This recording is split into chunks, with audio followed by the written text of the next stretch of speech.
لوگوں کے لیے مال ہے اور میرے پاس کیا ہے؟ علم ہے۔ کسی نے کہا جی علم کی کیا فضیلت ہے؟ فرمایا کہ جو مال ہے اس کی تمہیں حفاظت کرنی پڑتی ہے اور علم تمہاری حفاظت کرتا ہے۔ مال ہے وہ یہیں رہ جائے گا اور علم تمہارے ساتھ قبر میں جائے گا، تو اس لیے علم دین سے پیار کرو جو تمہارے سینے کو روشن اور منور کرنے کا باعث بنے گا۔ تیسری بات جو آپ کی حیران کن ہے وہ یہ ہے کہ جو آیت مبارکہ میں نے سورۃ الفتح کی آخری آیت پڑھی ہے کہ محمد اللہ کے رسول ہیں، والذین معہ جو ان کے ساتھ ہیں، کافروں پر سخت ہیں، آپس میں رحم دل ہے، تم ان کو دیکھو گے رکوع کرتے سجدہ کرتے، یہ تمام صحابہ کے اوصاف ہیں، لیکن اس میں 4 یاروں کے خصوصی اوصاف کا بیان کہ جو ان کے ساتھ ہیں، سے فرمایا مراد ابو بکر صدیق ہیں جو سائے کی طرح حضور کے ساتھ رہے، اور کافروں پر سارے سخت تھے لیکن جو شان حضرت عمر کی ہے وہ انہی کا خاصہ ہے۔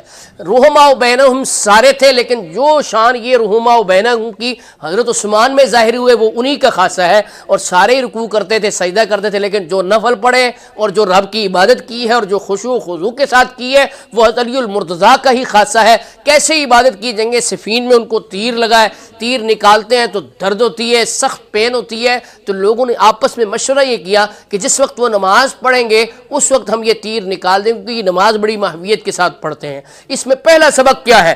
آج کسی کو فلو ہو جائے تو وہ نماز چھوڑ دیتا ہے، تھوڑی سی مصروفیت ہو تو وہ نماز چھوڑ دیتا ہے، تو آپ کی ران میں تیر کھبا ہوا ہے اور ایک ایکسکیوز موجود ہے کہ میں کیسے نماز پڑھ سکتا ہوں کہ میری تو ٹانگ میں تیر کھبا ہوا ہے، لیکن پھر بھی جب نماز کا وقت ہوا تو آپ نماز کے لیے کھڑے ہو گئے، اور لوگوں نے اپنے پلان کے مطابق نماز کی حالت میں وہ تیر کھینچ دیا۔ جب تیر کھینچ چکے تو آپ نماز پڑھتے رہے، جب نماز سے فارغ ہوئے سلام پھیرا تو آپ نے تعجب فرمایا کہ وہ جو ران میں میرے تیر تھا جو کھبا ہوا تھا وہ کہاں گیا؟ تو لوگوں نے کہا حضرت صاحب نے وہ تو تیر نکال دیا ہے۔ فرمایا مجھے پتہ ہی نہیں چلا۔ یعنی آپ غور فرمائیں، بارے دیگر غور کریں کہ وہ تیر جو نماز سے پہلے نکالتے ہیں تو درد ہوتی ہے، پین ہوتی ہے اور نکالنا دشوار ہے، مشکل ہے، تو وہی تیر نماز کی حالت میں نکالا جاتا ہے تو حضرت علی المرتضیٰ کو خبر ہی نہیں ہوتی۔ یہ ہے خشوع و خضوع اور یہ ہے محبو کے نماز پڑھنا۔ اللہ تعالی ہمیں بھی اس کا فیض دے اور ہمیں بھی صحیح نماز پڑھنے کی توفیق دے، جس کا 18ویں پارے کی پہلی آیت میں ذکر ہے۔ اللہ پاک فرماتا ہے قَدْ أَفْلَحَ الْمُؤْمِنُونَ الَّذِينَ هُمْ فِي صَلَاتِهِمْ خاشعون۔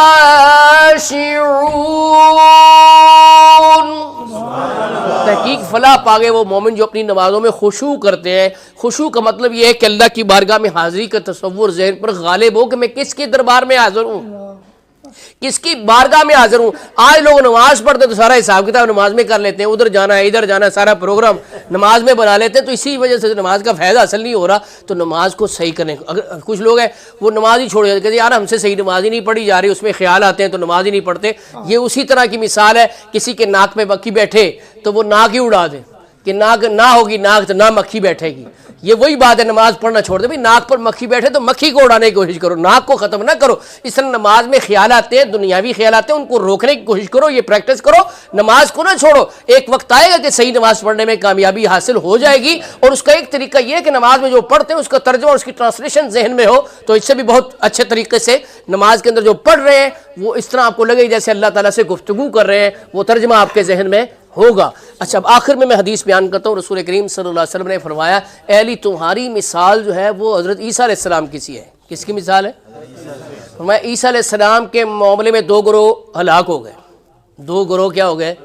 ایک ان کی محبت میں افراد کرنے والا، اس نے کیا کیا؟ حضرت عیسیٰ علیہ السلام کو خدا کا بیٹا کہہ دیا۔ کیا کہہ دیا؟